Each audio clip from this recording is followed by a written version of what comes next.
Okay, I'm going to do a really quick tactical review on the one dedicated to Sisters of Battle vehicle from Forgeworld in Imperial Armor. And this is actually homemade, but they make the Repressor, and the Repressor is it's in many ways a chimera dedicated to the Sisters of Battle. And it's the only thing that is exclusively for the Sisters of Battle that's made by Forgeworld. You can get other things for the Sisters of Battle. You can get, I think the newest one you can get is the Avenger fighter jet, which can be taken as a heavy support. You can even make a Sisters of Battle Air Force using that, but that's not the topic for this. So, the Repressor.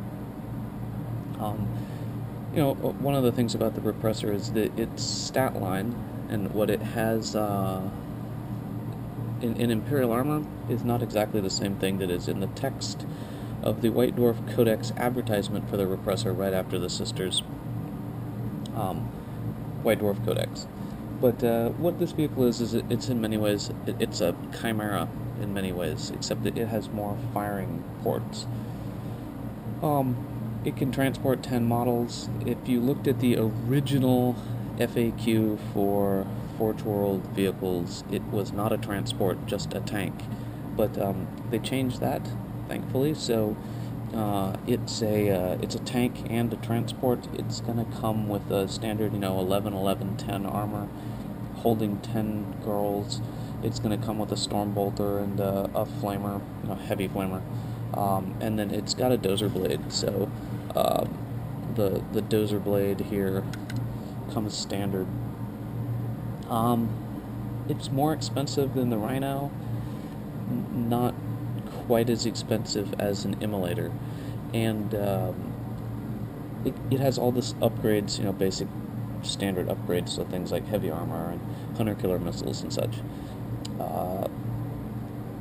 I would say personal experience using it in 40k games, it has limited use.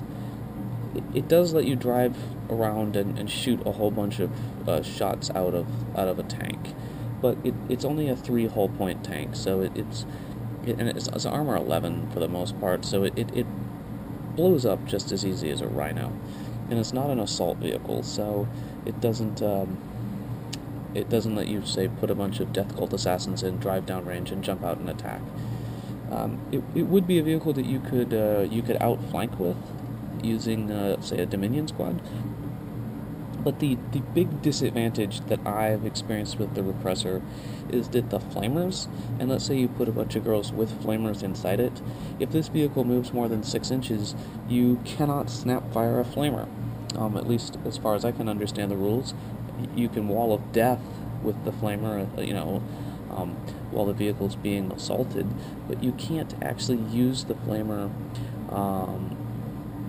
as a shooting weapon, including the one on the vehicle, if it's moved more than 6 inches, because it's not going to be able to snap fire. Now, you could shoot, I guess you could shoot the one on the vehicle and not the other weapon, but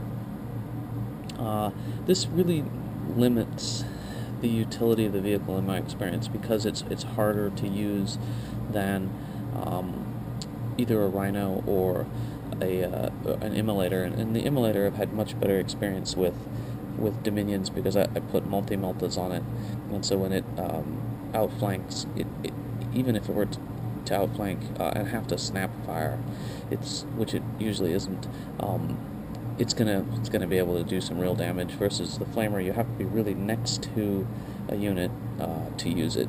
So it's a good tank, but personal experience with it is I'm not sure it's worth the extra points over the Rhino, and I don't think it has quite the utility of the Immolator.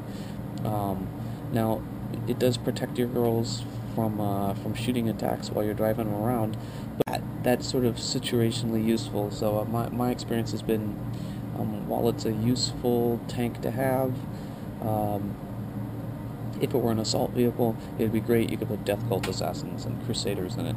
If it were somehow fast, so you could use flamers out of it, it would be much better. But as it is, it's a chimera with extra firing ports, and that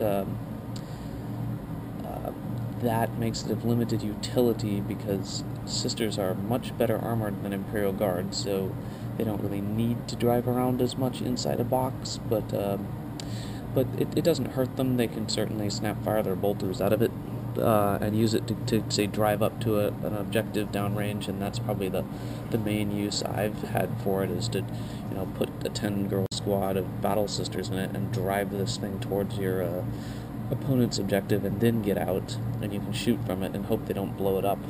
But that's about it, and because it's armor value 11, it's a real easy first blood kill for an opponent. It's no harder to kill than a Rhino, and that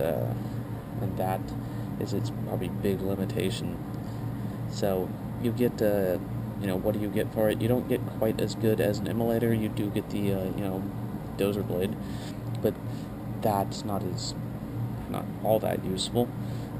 You have to immobilize yourself for it to really matter, and you get the Flamer, but because of the short range on Flamers, it's not always that useful. It's pretty hard to get it into use within round 1 or 2 in a lot of games, and since this vehicle blows up easy, it's often easy to lose the vehicle.